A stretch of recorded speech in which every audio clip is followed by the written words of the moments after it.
Hello everyone, welcome to our channel. আশা করি সবাই খুব ভালো আছো, সুস্থ আছো। আজ প্রায় বহু দিন পর আবার ভ্লগ নিয়ে এসেছি। যেই ভ্লগ লাস্ট বোধহয় হরিদ্বার অবধি ছাড়া হয়েছিল, দেন আর তারপরে কোনো আপডেট দেওয়া হয়নি। তো হরিদ্বার তো পৌঁছে গেলাম। দেন কী করলাম, ফার্স্টেই চলে গেছিলাম লাঞ্চ করতে, যেখানে মেনুতে ছিল নর্মাল রাইস, ডাল, কিছু একটা ফ্রাই আর ভেজ আইটেম ছিল।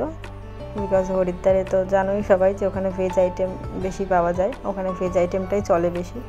তো খাওয়া দাওয়ার পর্ব মিটিয়ে আমরা বেরিয়ে পড়েছিলাম। প্ল্যানিং ছিল ঘাটে স্নান করতে যাওয়ার। তো হারকি পৌরি ঘাটে যথারীতি জল খুব একটা ছিল না, তো যার জন্য আমাদের ওখান থেকে প্রায় অনেকটাই যেতে হয়েছিল। তো এরকম সবাই মানে যেন তেন প্রকার এরকম চাপাচাপি করে বসে কোনো একটা ভাবে আর কি। তো এরকম গাড়িতে করে যাওয়া হয়েছিল সেই ঘাটে, যেটা ছিল যে চণ্ডীঘাট। আর গরম তো নেক্সট লেভেলের ছিল, মানে এটা পুজোর টাইমের ভিডিও অলমোস্ট। তাও মানে বেশ ভালোই গরম ছিল দিনের দিকে, রাত্রের দিকে যদিও ঠান্ডা ছিল। তো সেই গাড়িতে করে আমরা ভিউ এনজয় করতে করতে সবাই মিলে যাচ্ছিলাম। দেন গিয়ে পৌঁছাই সেই চণ্ডীঘাটে। চড়া রোদ ছিল ঠিকই, কিন্তু জায়গাটা ছিল বড়ই প্লেজেন্ট। সামনে এরকম গঙ্গা আর সাথে পাহাড়ের দৃশ্য, কারই না ভালো লাগে। একদম সুন্দর মনোরম দৃশ্য যাকে বলে। বাদ সাত ছিল যদিও এই ঠাটাপোড়া রোদ, তবুও সেই ভিউ আমরা খুব ভালো এনজয় করেছি। দেন মায়ের কথা রাখতে জলে নামা হয়। যদিও জলের সাথে খুব একটা সুসম্পর্ক নেই আমার, ওই দূর থেকেই যতটা এনজয় করা যায় আর কি। তাও মায়ের কথা রাখতে সেটা নামতে হয়েছে আর কি। আর এই যে ছোট্ট ভাইটাকে দেখা যাচ্ছে, ও তো মানে জলে নামতে নারাজ, মানে বিভৎস ভয় পায় জলে আর কি। তাও ওকে টেনে হিচড়ে কোনোভাবে নামানো হয়েছে যে না, করতেই হবে। তো যাই হোক, এইভাবে এই জলে কিছুক্ষণ টাইম স্পেন্ড করে দেন আমরা ফিরে আসি। ফিরে এসে আমরা হোটেলে কিছুক্ষণ রেস্ট নিয়ে বিকেলে আবার বেরোই। আমরা যাচ্ছিলাম গঙ্গা আরতি দেখতে। তো গঙ্গা আরতি দেখতে যাওয়ার জন্য যাতে সামনের দিকে সিট পাওয়া যায়, তো তার জন্য বিকেল বেরিয়ে পড়েছিলাম। সানসেট অলরেডি হয়ে গেছে তখন প্রায়, আর তখন গঙ্গার সামনের দৃশ্যটা ঠিক এরকম ছিল। তখনও আরতি আরম্ভ হয়নি।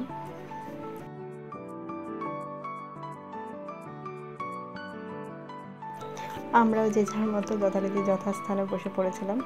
দেন শুরু হয় আরতি।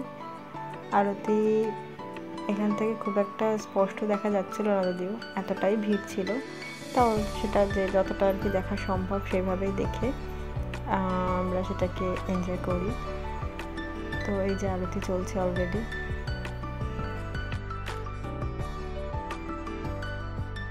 আর আমার এই প্রদীপ ভাসানোর সিনে এই উৎপটাং আমার সম্মুখের লোকটি সব পুরোটা 12টা বাজানোর বাজিয়ে দিয়েছিল অলরেডি। ওদিকে কী করতে চাইছিল আমি জানি না, মানে পুরো ক্যাপচার করার যে ব্যাপারটা সেটাকেই একদম নষ্ট করে দিয়েছিল গুছিয়ে একেবারে।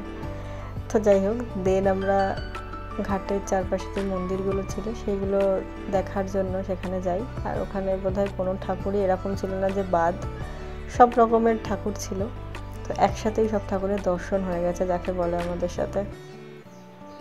সন্ধ্যের টিফিন সেরে ধোসা, ইডলি আর তার সাথে ওখানে স্পেশাল ঘোল দিয়ে দেন ওখানে মার্কেটে আমরা একটু ঘোরাঘুরি করি। আর সেই টাইমে ভীষণ ঠান্ডা হাওয়া দিচ্ছিল। তো খুব বেশি টাইম সেখানে স্পেন্ড না করে যে যার যা কেনাকাটা ছিল সব কেনাকাটা কমপ্লিট করে দেন আমরা ওখান থেকে ডাইরেক্ট চলে যাই ডিনার করতে।